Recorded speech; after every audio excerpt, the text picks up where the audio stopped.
Hello and welcome you all. आज हम बात करेंगे बैक पेन में किए जाने वाली एक्सरसाइज से। 5 exercises to relieve back pain. First exercises, आपको इस तरह से लेट जाना है। You have to bend your knees and arms by your side, और अपनी कमर को ऊपर उठाना है and then you have to hold it for 10 seconds and then relax, इस तरह से। ओके इस पोजीशन में आपको रोकना है और छोड़ना है and you have to do it 10 times.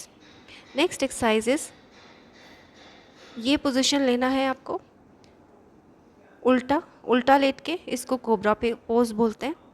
इसमें आपको ऊपर उठना है और छत की तरफ देखना है, शोल्डर से ऊपर उठना है, लेग्स आपकी स्ट्रेट रहेंगी और ऊपर देखना है। और इसका जो फुल कोबरा पोज है उसमें आपकी एल्बोज जो है वो पूरी की पूरी एक्सटेंड होंगी। पहले पोज में पूरी एक्सटेंड नहीं हो रही थी, इसमें पूरी एक्सटेंड होगी। This is the third exercise.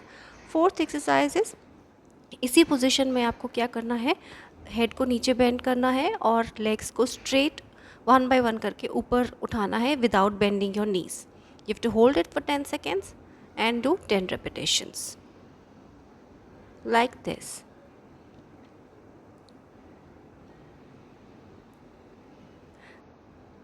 Now fifth exercise is superman pose. इसमें आपको opposite hand and leg, arm और लेग ऑपोजिट तरफ की, वो ऊपर उठा के होल्ड करना है। जैसे left arm and right leg straight ऊपर उठाना है एंड होल्ड करना है, एंड राइट आर्म ऊपर उठाना है और left leg, and then you have to hold it. जितना आराम से आप कर सकते हैं 5 सेकेंड्स तक, एंड ग्रेजुअली इंक्रीज करें।